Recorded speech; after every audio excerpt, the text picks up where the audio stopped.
muli sa ating mga buhay kung paano po tayo makontento. Amen? Sino na po yung kontento po rito sa buhay niyo? Amen! Yung kontento na kasama niya yung Diyos. Amen! Kontento na doon sa kalagayan niya sa buhay. Ngayon. At masaya na kahit may digmaan sa Middle East. Amen! Yun po yung ibibigay sa atin ng Diyos na revelation po. Dahil napakahalaga po na makontento tayo kung ano ang binibigay sa atin ng Diyos. Amen? Kaya nga, ang ibig sabihin nito ay ang kalagahan o kalagahayan ng pagiging katiwasayan at kasiyahan sa buhay.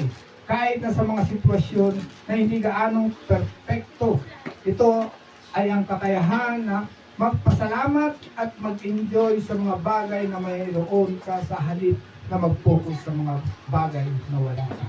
Yan po yung ibig sabihin po ng contentment o makontento sa buhay. Na ang ibig sabihin nito ay ang kalagayan ng pagiging katiwasayan at kasiyahan sa buhay. Kaya pag meron kang contentment o nakukontento ka sa buhay mo, meron kang katiwasayan at kasiyahan sa iyong buhay. Totoo po yun, di ba? Pag tayo po ay nakukontento sa perang meron po tayo, at dun sa kalagayan po ng buhay po natin, ay naroon po yung hindi lang katiwasayan, kundi kapayapaan. Ito nga po sa kabila po ng crisis, sa kabila ng pagmahal ng gasolina at mga bilihin, meron po tayong kapayapaan at katiwasayan at kasiyahan. Bakit? Dahil nga, meron po tayong contentment sa buhay. At yung contentment pong yan, binigay po yan sa atin ng ating Panginoong Diyos dahil alam po natin ang kanyang pangako at ang kanyang mga salita. Amen! Dahil kung hindi natin alam ang pangako at salita po ng Diyos, hindi po tayo magkakaroon ng contentment sa buhay. At dahil alam natin yung pangako ng Panginoong Diyos at alam po natin yung salita po ng Diyos at alam po natin nakasama po natin ang Diyos, meron po tayong contentment at nakokontento na po tayo sa ating buhay. Amen?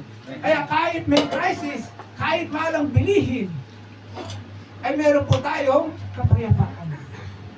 Yan po yung kagandahan na may Diyos ka. Dahil pag may Diyos ka, meron kang contentment. At sabi sa Filipos chapter 4 verse 6, huwag kayong mag-alala sa anumang bagay, kundi sa lahat ng mga bagay, sa pamamagitan ng panalangin na may pasasalamat, ay ipakilala ninyo ang inyong mga kahilingan sa Diyos. Kaya, sabi po ni Apostol Pablo sa mga taga-Filipos, na huwag kayong mag-alala sa anumang bagay. Bakit po nasabi po ng Apostol po ito? Kasi Apostol Pablo. Dahil alam niya na kapag ang mga anak po ng Diyos ay humingi sa Diyos, ay bibigyan ng Diyos. Amen! Amen! Kaya sabi niya, huwag kayong mag-alala sa anumang bagay, kundi sa lahat ng mga bagay sa pamamagitan ng panalangin. Kaya, sinabihan ni Apostol Pablo, mga taga-Pilipos, na huwag kayong mag-alala. Manalangin kayo doon sa Diyos. Dahil, pag kayo nanalangin, sasagot siya. Amen! Tutugon siya. Aagapayan ka niya. Iingatan ka niya. At ika sa lahat, bibigyan ka na niya ng contentment sa buhay. Kahit may gera man, naroon yung kapayapaan na ibinigay sa iyo ng Diyos. Lord! Kaya kahit may pagtaas ng gasolina at may pagtaas ng mga bilihin, ng mga pagkain, hindi ka nababahala dahil binigyan ka nga ng Diyos ng contentment sa buhay. At hindi lamang contentment, kundi pagsama niya sa iyong buhay. Kaya kahit may crisis, kahit may gutom o tagtaas o tumataas ang bilihin, meron kang contentment at meron yung kapayapaan mo.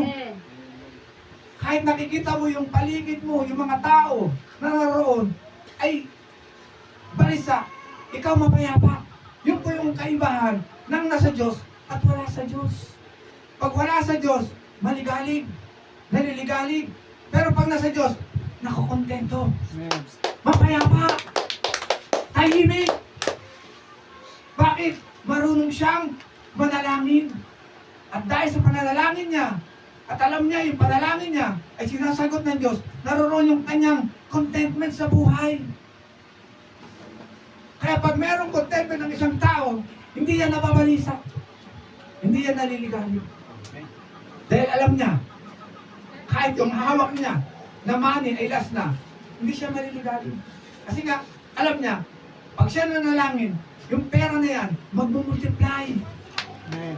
Amen. Yung pagkain na yan, kahit yung bigas na yan, doon sa kanyang palabigasan ay maupos na, may contentment pa rin siya.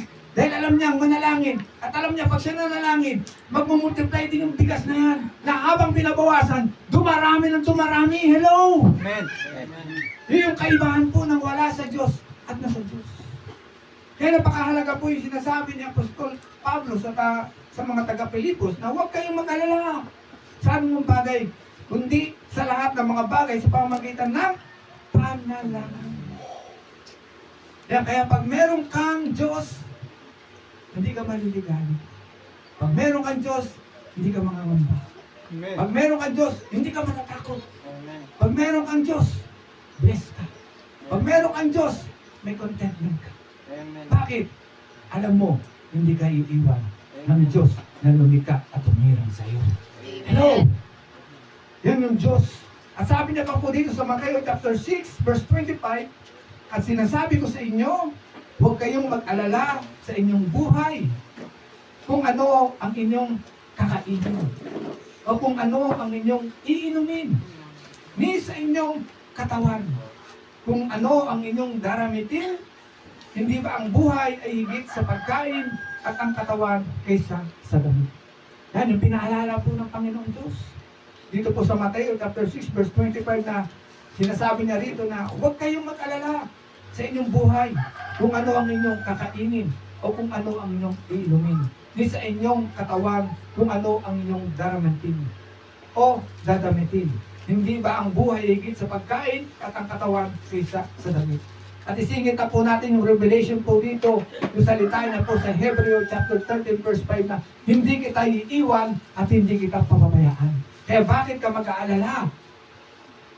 Bakit ka mangangamba sa mahal ng gasolina ngayon, sa mahal ng bigas ngayon, sa mahal ng bilihin ngayon, kung ang sinasabi sa Mateo 6:27 at sinasabi sa Pilipos chapter 4 verse 6 ay huwag tayong mag-alala, huwag kang mangamba, at huwag mong alalahanin ang iyong kakainin, o ang iyong iinumin, o ang iyong damit, o daramitan, o daramitin.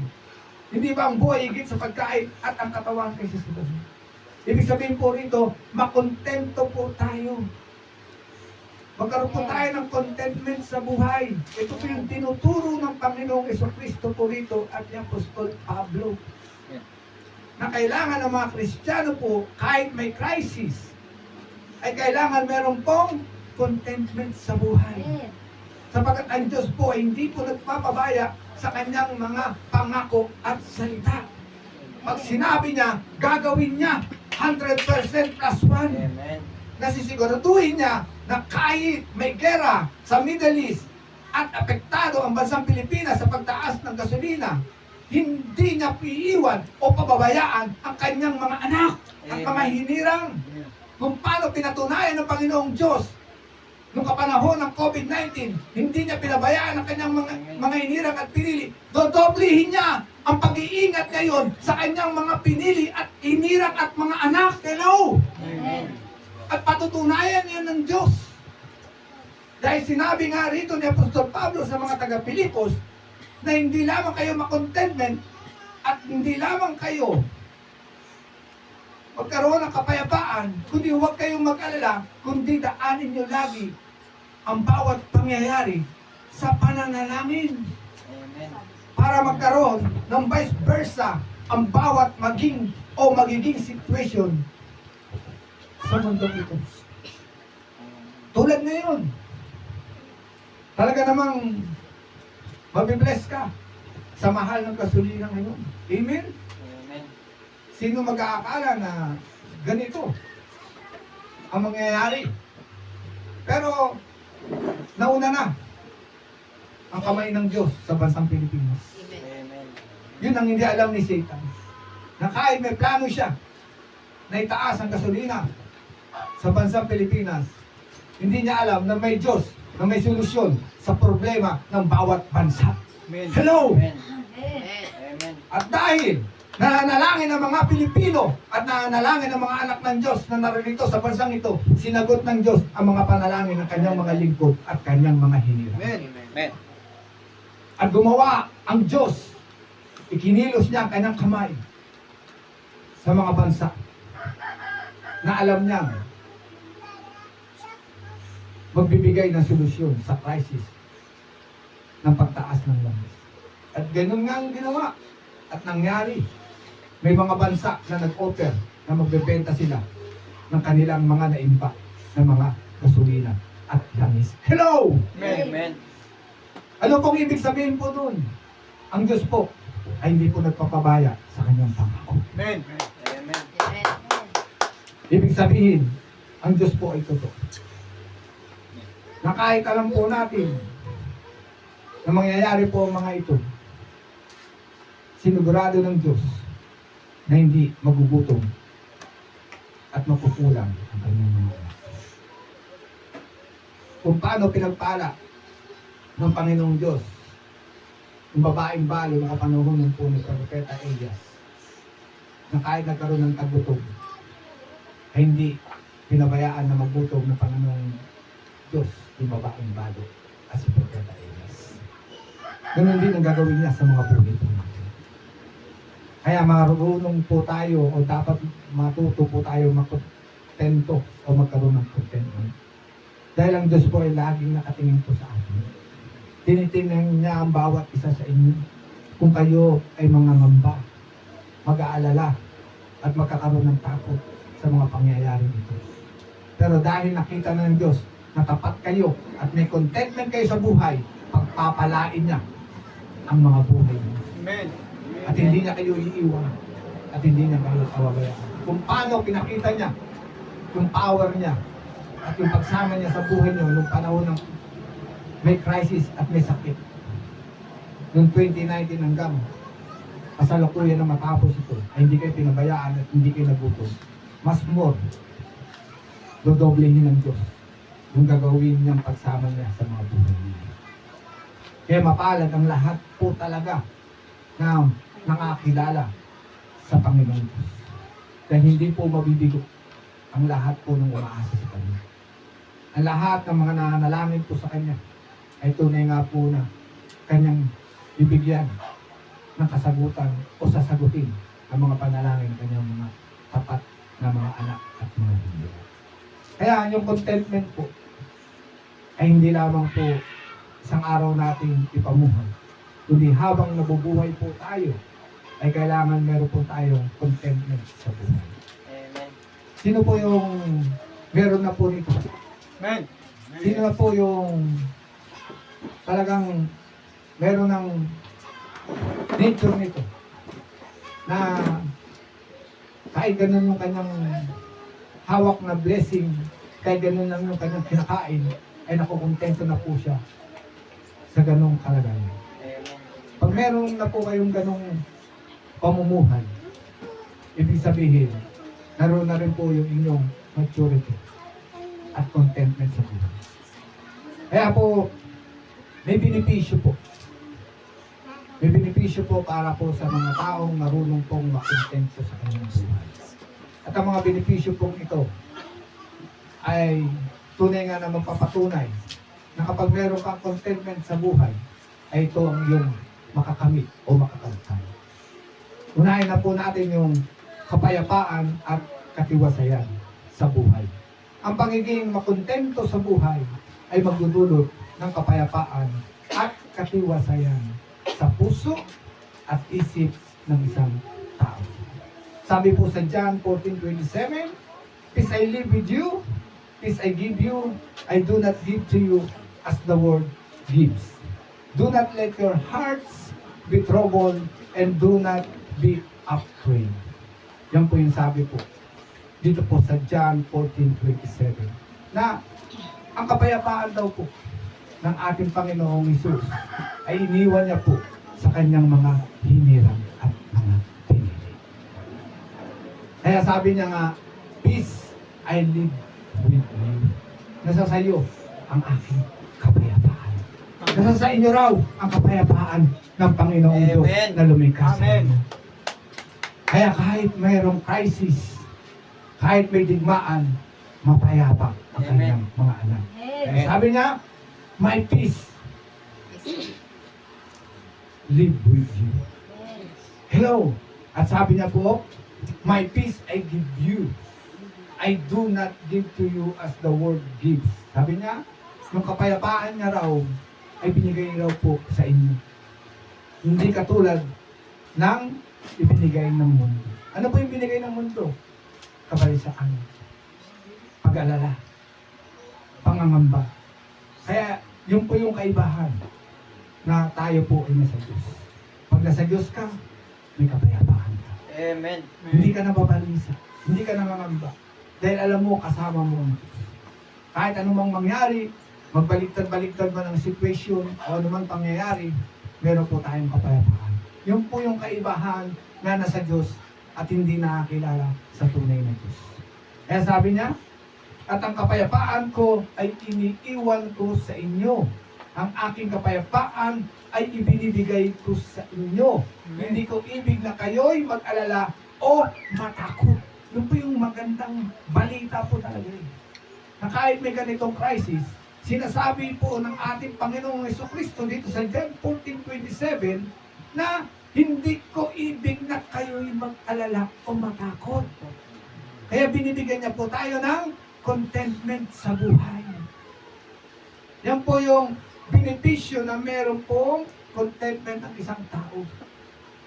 Meron po siyang kapayapaan at katiwasayan sa pamamagitan ng contentment na meron siya sa kanyang katauhan.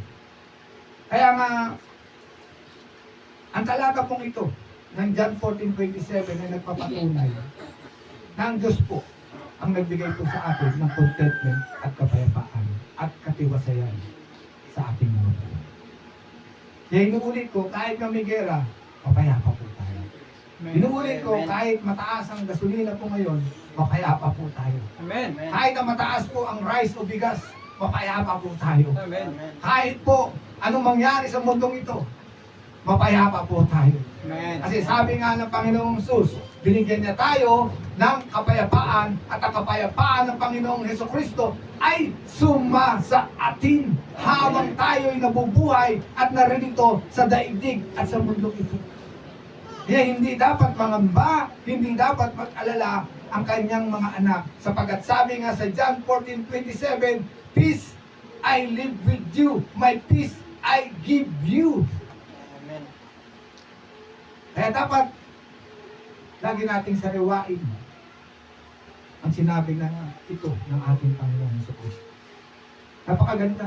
Na ang kapayapaan po niya ay talagang iniwan sa atin. Hindi lang binigay, iniwan. Ibig sabihin ng iniwan, nandiyan dyan sa puso mo, nandiyan dyan sa isipan mo, nandiyan dyan sa espiritu mo, sa kaluluwa mo, at sa buong katauhan mo. Amen. Ang kapayapaan ng Panginoong Jesucristo. Kaya ang lahat ng mga anak ng Diyos ay meron pong contentment na iniwan ng Panginoong Jesucristo. Maging ang kapayapaan at katiwasayan sa buhay. Kaya ibig sabihin, kahit meron tayong kalagayan na crisis, hindi ka magugutom. Amen. Hindi ka maghihirap. Hindi ka magkukulang. Ano lang ang dapat gawin? Makontento sa buhay. Para yung kapayapaan ay ma-apply sa inyong mga buhay. And sabi sa Filipos chapter 4 verse 7, at ang kapayapaan ng Diyos na higit sa lahat ng pag-unawa ay mag-iingat sa inyo, hindi gaya ng ibinibigay ng sanlibutan ang ibinibigay ko sa inyo. Yan, pinatunayan ulit dito sa Filipos 4:7 na ang kapayapaan ng Diyos na higit sa lahat ng pag-unawa ay mag-iingat sa inyo. Hindi gaya ng ibinibigay o ibinigay ng sanlibutan. Ang ibinibigay ko sa inyo. Kaya pinatunayan rin po dito sa Filipos 4:7 na talagang binigyan po tayo ng Lord ng kapayapaan. Amen. Kaya nga, napakabuti ng Diyos sa ating mga buhay dahil hindi nga niya pinababayaan na tayo po'y mabalisa at pamamalaan. And sabi niya rin sa awit 29 verse 11, ang Panginoon ay magbibigay o magbigay sa iyo ng kapayapaan at katiwasayan sa lahat ng mga bagay. Kaya ang mga Bible verses na ito ay nagpapakita na ang kapayapaan at katiwasayan ay isang regalo mula sa Diyos. At ito ay makakamit sa pamamagitan ng pananampalataya at pagtitiwala sa Diyos. Ganyan, sabi niya, ang kapayapaan na sinasabi po sa John 14:27 and sa Filipos chapter 4 verse 7 at dito sa 29 sa awit 29 verse 11, ang kapayapaan daw na ibinigay po sa atin ng Panginoong Diyos ay isang regalo sa atin. Ito po yung regalo. Ibig sabihin, pag regalo, naririyan na po yan sa inyo. Dahil isa kayo sa kumilala sa Panginoong Diyos. Amen. Amen. At tumanggap sa kanyang anak na walang iba kundi ang Panginoong Kristo. At naririyan ang banal na Espiritu ng Diyos sa inyong katauhan. Mula Amen. hanggang tao. Amen. Kaya ang lahat ng mga hinirang at pinili ng Diyos ay niregaluhan ng Panginoong Diyos ng kapayapaan at katiwasayan sa buhay. Amen. Kaya ibig sabihin, pag meron kang contentment, naroon ang regalo ng Diyos ng kapayapaan at katiwasayan. Kaya nga po, bakit nagkakaroon ng katiwasayan sa buhay ng isang tao pag meron po siyang contentment? Kasi nga po, naroon po yung kanyang buhay na walang kabalisaan. Nakatulad nga po ng pagsubok na pangyayaring ito na dumating sa buhay po natin. Inalawad po ito ng Lord dahil